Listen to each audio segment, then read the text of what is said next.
traction is pushing the ball down the hill instead of trying to roll it up the hill. It's just a lot easier. Every problem you're having in your startup gets solved with traction. Today, I'm talking about how to growth hack your way to startup traction. But what is traction? It's quantitative evidence of customer demand, a sign that something's working. Traction trumps everything. So that is the definition, but what really is traction? Traction is pushing the ball down the hill instead of trying to roll it up the hill. It's just a lot easier. Every problem you're having in your startup gets solved with traction. If you're looking to raise VC money, they're looking for traction. If you want to get press, they want to report traction. If you're looking for partners, business development, they want to see your traction.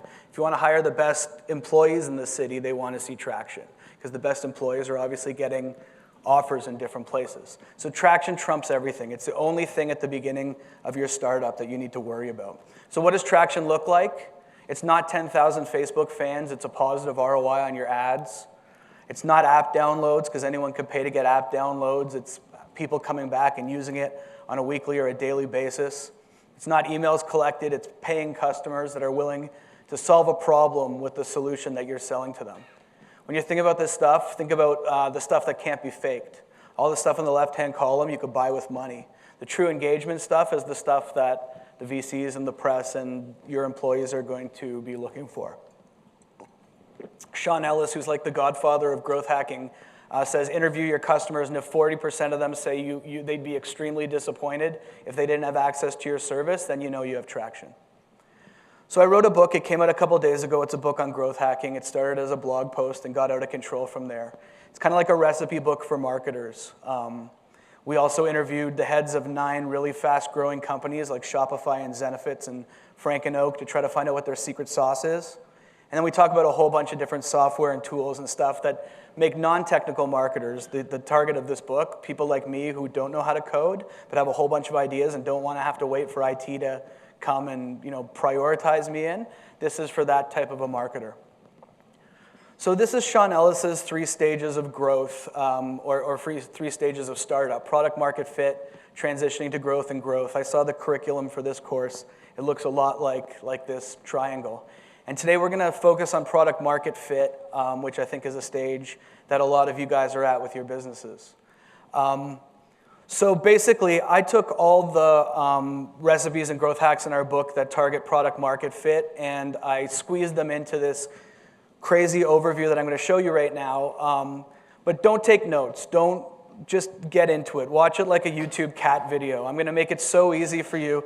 If there's stuff in here that you find interesting, I'm going to make it really, really easy for you to get at it. So don't worry about that. The slides will be on my website. The book drills down onto every one of these and 80 more, so there's plenty more where this came from. So let's go. So the first thing that I want you to do, and we're going to keep track of the money you spend along the way, is buy these 2 books. One of them you've already studied. The other one builds off on the other one, both by Alex Osterwalder. And don't skip this step. Go through it often. It's really, really important. Everyone's so anxious to get the rocket ship off that they skip the most important stuff. $60 for the 2 books, we're off to the races. We're going to do some really quick customer development and interview as many customers as you can. I'd suggest at least 100. SurveyMonkey makes it super simple.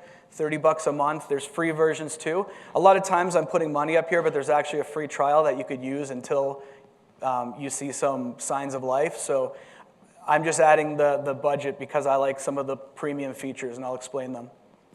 So then we're going to talk to 3 experts on clarity. As you can see, I'm an expert on clarity. There's 10,000 experts. You can find people by really targeted tags that would really know your industry well and talk to 3 of them. Book 15-minute talks with 3 of them. Focus on the stuff where they're going to tell you to keep your eye on the road, not for places where they tell you it's a good idea.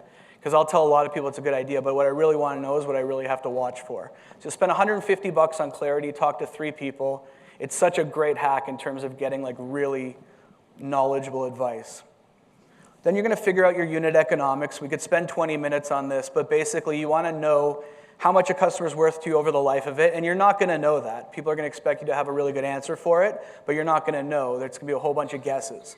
But basically, if you know what a customer's worth for its life, take 1/3 of that, and that's what you can afford to spend for CAC, which is customer acquisition cost. The point is, At this point, you want to make sure you're not selling a $100 item and it's costing you $1,000 to sell it. It may not cost you $20 yet, but you want to see that it's at least in the universe. That doesn't cost anything, just your brain. And then a lot of startups mess up because they try to track 40 KPIs right off the bat, and they get so confused, like I would, that they just drop them all. So pick 2 or 3 that are really important. If you're looking to raise institutional money, it's those 2 from before. Lifetime value and customer acquisition cost, and track them by channel so you know what's working. And you could use companies like Clipfolio, which plug all your accounts in. What's really great about this is if you work in a startup, put it up on a screen and let everyone see it. It gets into kind of like the fiber and DNA of the company, and everyone sort of knows what's going on. It's really good. And they're focused on data. Cost $20 a month or something. This is optional, but I think it's a good idea. Find a great name for your business. You can't all wake up and think of Google. This company called Naming Force, for $250, they'll launch a naming contest, and they'll crowdsource 800 name options for you for $250. Pro tip here would be to keep your eye on like combinations of different submissions. So $250, we splurged a little. Build your minimum viable product. Unbounce is the best. They let you build landing pages. It doesn't matter what stage you're at. If you have an idea, if you have a product, a prototype, you're ready to go, it doesn't matter. You can test before you're ready to sell using landing pages, and it's really, really easy to do it. We're going to pay $35 a month for that one because the premium features are great. They let you have like awesome templates that have already been optimized for what you're trying to do, whether it's click-throughs or registrations or email addresses. The great thing about Unbounce is once you build a version, it's really easy to build multiple versions of the same site. And with a company like Optimizely, which is an amazing company, you can basically divert 50% of the traffic to both sites and test different aspects of it. So Optimizely with Unbounce is amazing because you can make the sites really quickly, and then you can test different things really quickly. Optimizely is free for up to 50,000 visits, so it's a really good deal. So here's the thing about testing. You have to systemize testing, you have to take it really seriously, and you have to have the stomach to go through a whole bunch of tests that aren't going to work. It's really frustrating. So the key is to get in the rhythm, because if you test 50 times a year, you'll get 12 or 15 really good learnings over the course of the year, and to me, that's worth it. And also prioritize, so make sure that whatever you're testing is the most important thing.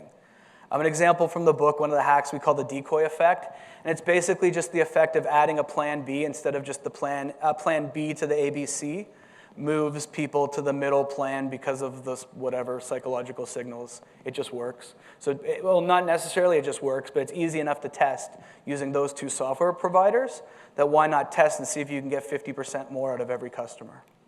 Qualaroo is a company started with Sean Ellis. By Sean Ellis, it's really great because customer development doesn't stop at the end of that first survey. So what these guys will do is pop up questions to your customers as they get to the site. Like in the beginning, it'll be hard to get 100, 200, 500 visitors to the site. So everyone counts. So ask them why they're not buying it. Ask them if they'd recommend you to a friend. Just ask them anything and watch the data and look for things that are weird. At Borrowell, we have an instant loan adjudication process, and we found out that people thought we were a scam because our algorithm comes back with an answer too quickly. People were telling me there's no way that you can pull my credit, soft credit check, it doesn't affect your credit score, and come back with a personalized rate and amount that quickly. So what did we do? Anyone want to guess? Slowed it down, sure. Got to listen. But you know, we had to be asking the right questions and talking to a gazillion customers to find that out. Collect email addresses from the get-go. You're going to see how important they are later on.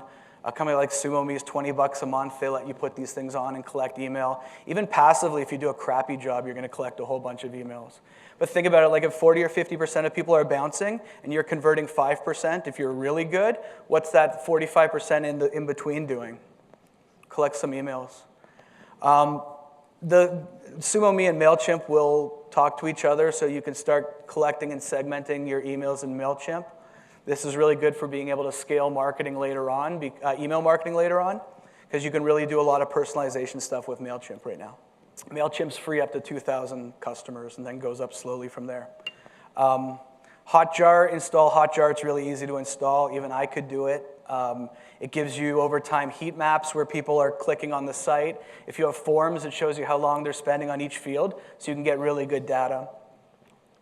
I don't know, they're like $35 a month. It's worth it. Like, you know, 10 months of service is worth one learning. So the next thing that's really important, keyword research. You're going to use keyword research for a slew of things down the line, but you need to know what keywords are the most important to you.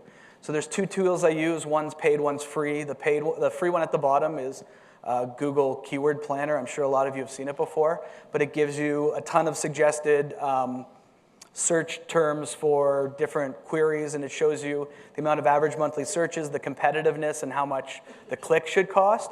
Basically, you're looking for opportunities where there's enough volume, the competition's medium or below, and the clicks are relatively affordable. That's a potential good area to attack it by. BuzzSumo does the same thing, but for content marketing. So you put in your topics, and it'll tell you which articles on that topic did the best on the web. So I can basically just go and create my own version of content pieces that have already been circulated. And it also tells me who circulated them, so I can go out to those people too. It's expensive, but it's worth it, BuzzSumo. Start a blog. This is obvious, but like no one does it. Start a blog. It's not an option anymore. You have to do it. Start the blog before you start the business if you want. Like build up some thought leadership. $50 to start a blog, 5 minutes. If all you did for content marketing was knew your keywords, knew which ones were worth going after, wrote good blog posts that were targeting the search queries you're going after, and put it on your blog and disseminate it through your social media, you're already like 80% better than most of the people I see. So start a blog. At some point, we were having a discussion before, at some point, like when do you upgrade your branding? I think that it's so cheap to do good branding now that it casts like enough of a shadow that it's worth doing. So I'm suggesting spending $150 at some point and getting some nice graphics and images and a logo, and don't use stock photo whenever possible. It's really hard to build authenticity when they see your photos elsewhere. So yeah, spend some money on branding. Fiverr is really cheap. 99 Designs gives you more options because they do a contest and a whole bunch of people submit. You don't have to pay like an agency a ton to get started. User testing. So we're going to go crazy. We're going to spend $500 with user testing. We're going to get 10 videos at $49 a video. And we're going to watch users go through our site and talk their way through it, audio and video. And they're going to go through different tasks and stuff that we set up. So it's like looking at yourself in the mirror. Like you can't hide anything when you're going through these videos. If you go to peak.usertesting.com, they actually do one video for free. You don't get to set the task, but it gives you like 5-second test, all that kind of stuff. So it's worth it to try. If you do any lead generation, if you want to try to ask them questions and get them to self-select themselves into different areas, you can use Typeform. They make beautiful forms. At Borrowell, we're launching a financial personality quiz. There's 4 results, and we'll know more about the customer once we know what profile they are, and then we can basically personalize our marketing towards the different groups. We do that all with Typeform. You can also do lead scoring and send people to different pages, so it's pretty cool. Then this is the Tim Ferriss micro test concept, but we're going to spend $500 testing on Google AdWords. Regardless of whether this is going to be one of our traction channels later, we're going to learn so much from that test that it's worth doing early. What messaging resonates, what offers, whatever. There's so many variables. This is really cool. So remember those email addresses we've been collecting on the website because we're not dummies and we don't waste all that traffic. Sites like Facebook, Twitter, Google will allow you to upload audience lists by email and then market to those people.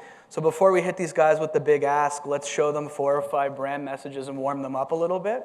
So we're going to spend $400 just doing that with the emails we collected. So they've heard of us 3 or 4 times, or at least seen our logo before we go in for the big move. So I usually talk about this topic. It's going to be really hard to explain in 3 seconds, but the good news is there's a book, and the first 5 chapters explain the whole thing that I would have wasted time standing up here explaining. So just do me a favor and buy this book and read the first 5 chapters. I'm going to give you a really quick overview. When a company's never marketed before and they only have guesses on where their customers are coming from, we put them through this protocol, and this protocol looks at these 19 channels. Can you guys read them? Is it big enough? The examples are like viral marketing and public relations and search engine marketing and affiliate programs and targeting blogs and stuff. we're going to brainstorm a gazillion ideas for all these 19 channels, and then we're going to go through a process that figures out what 3 have the best chance of succeeding. Those are the inner circle channels. We pick the 3 that have the best chance of succeeding, and we test them really quickly and cheaply, and we just look to see if there's any reaction. You'll be surprised, like any reaction at the beginning is a good sign of life. The most likely thing to happen is no reaction. You took $500 and you burnt it. It's really important to test small and to learn. So we take these 3 things, we spend $250 per channel, it takes us 2 or 3 weeks to collect enough data. We look for a sign of life, we spend $750 in media, depending on what channels we've decided are the cream of the crop. And then we do a round 2, which is we do the same thing but inter-channel. So if Facebook ends up being the channel that showed the sign of life, let's do 4 or 5 different ads in Facebook with different audiences and different targeting and blah, blah, blah.